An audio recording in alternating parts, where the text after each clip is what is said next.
والسلام علی من لا نبی بعدہ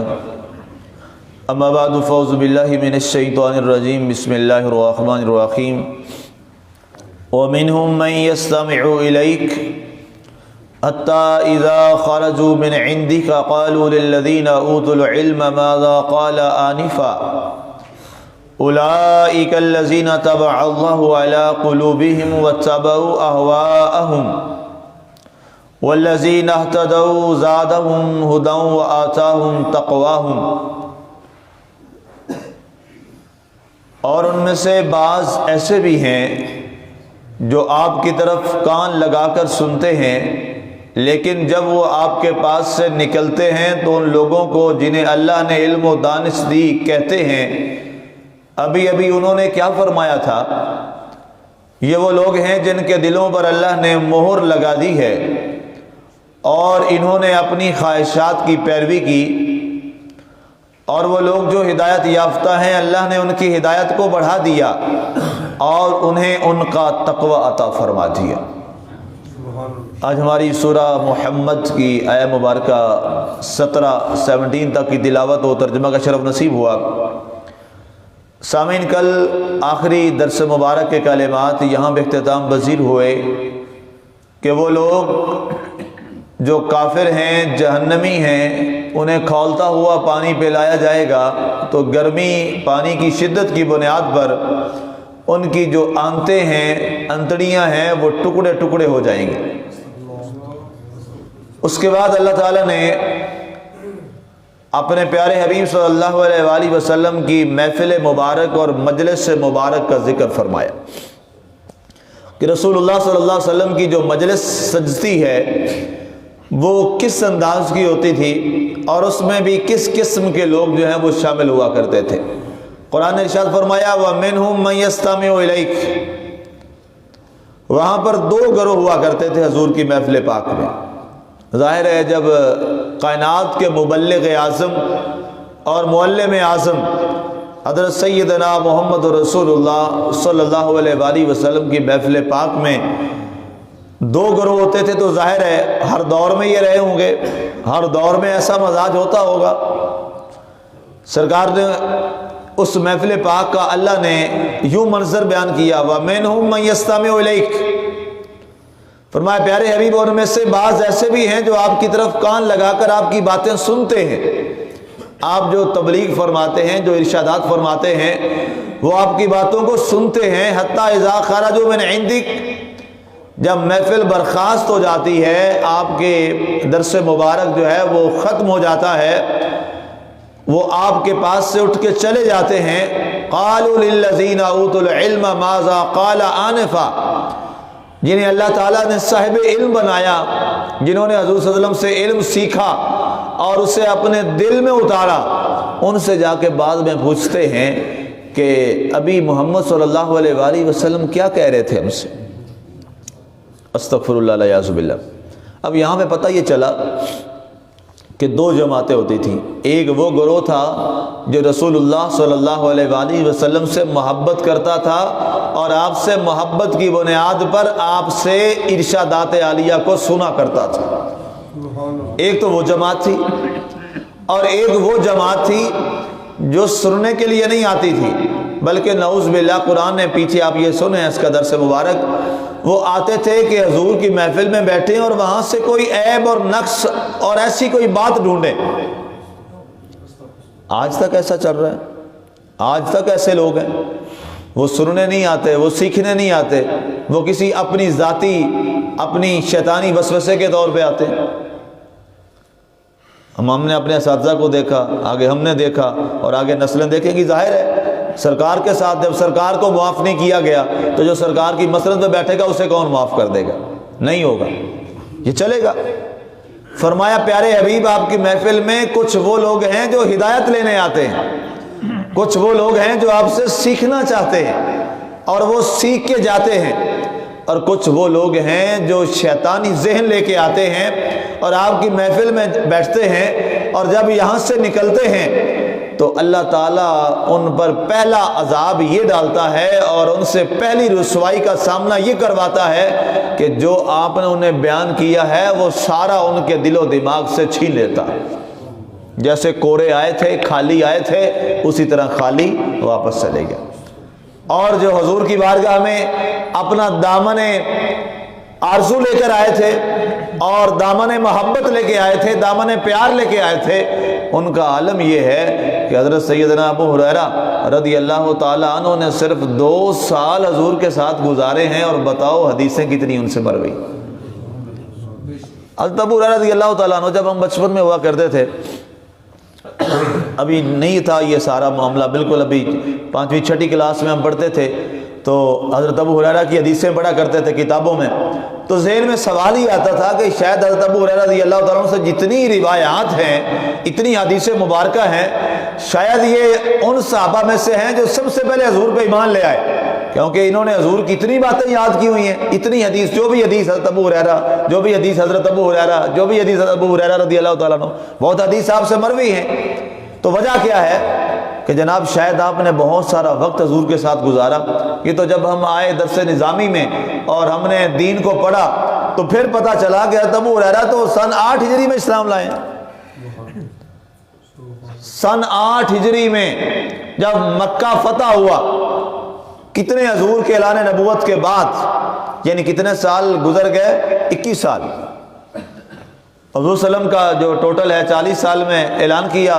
اور 63 برس میں آپ کا وصال شریف ہو گیا، یہ بنتے ہیں ٹوٹل 23 سال. تو 23 سال میں سے 21 سال تو وہ آپ پہ ایمان ہی نہیں لے آئے،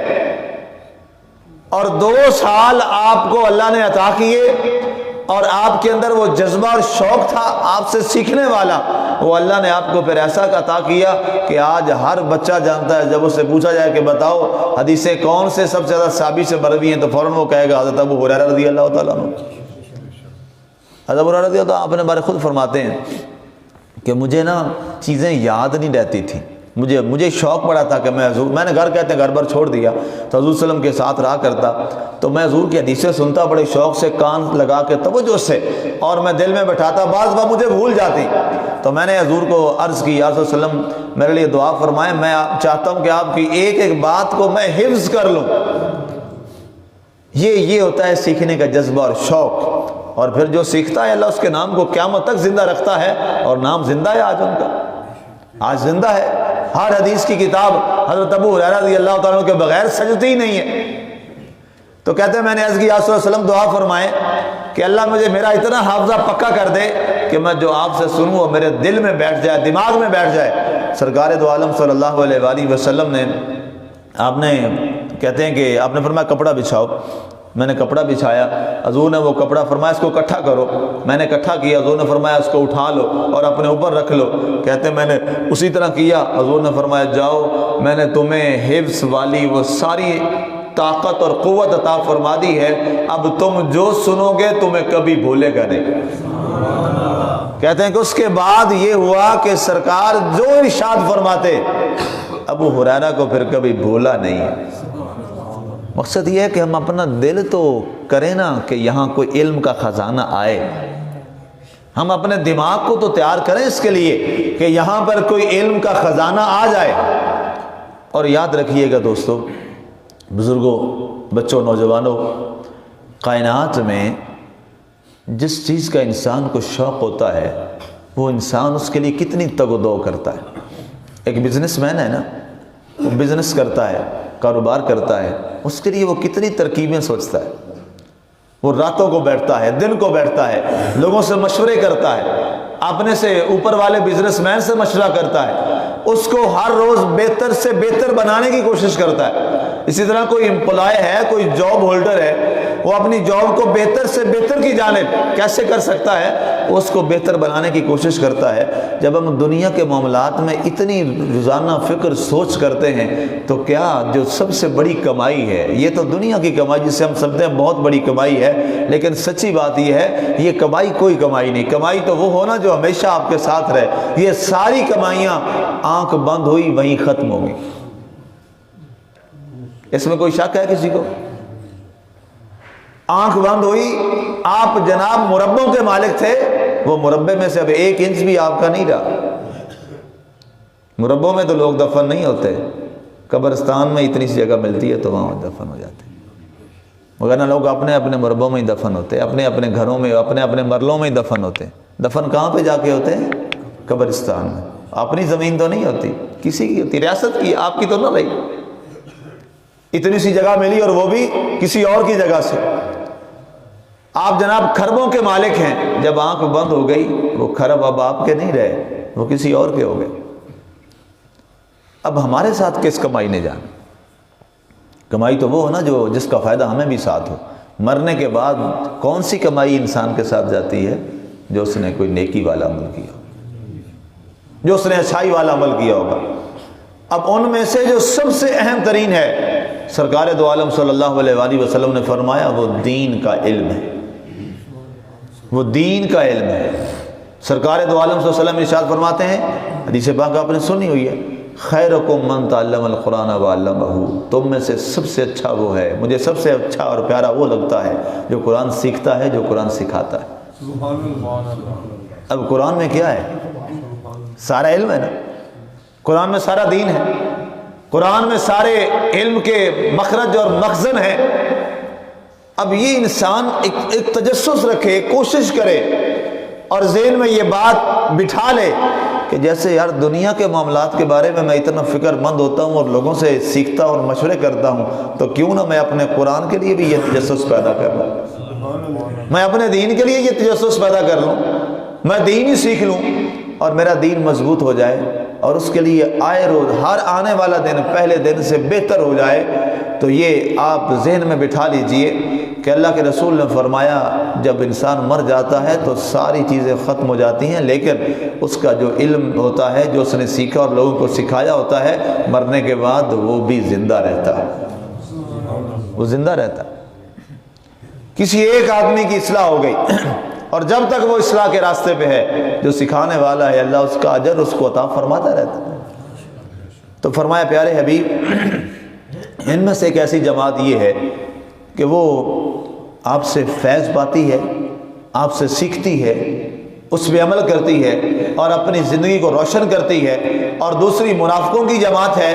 جو سننے اور سیکھنے کے لیے نہیں آتے، وہ محض آپ میں عیب اور نقص نعوذ باللہ ڈھونڈنے کے لیے آتے ہیں، لیکن خلقت مبرأ من کل عیب، اللہ نے تو آپ کو ہر عیب سے پاک فرما دیا۔ آگے فرمایا اولئک الذین طبع اللہ علی قلوبہم، یہ وہ بدبخت لوگ ہیں جن کے دلوں پہ اللہ نے مہر لگا دی، کفر کی مہر لگا دی، منافقت کی مہر لگا دی، واتبعوا اہواءہم، اور ان بدبختوں نے اپنی خواہشات کی پیروی کی، والذین اہتدوا زادہم ھدی وآتاہم تقواہم، فرمایا دوسری جماعت جو تقوی لے کے آتی تھی، جو دل صاف کر کے آتی تھی، یہ نیت لے کے آتی کہ آج جا کے ہم نے سرکار سے کچھ سیکھنا ہے،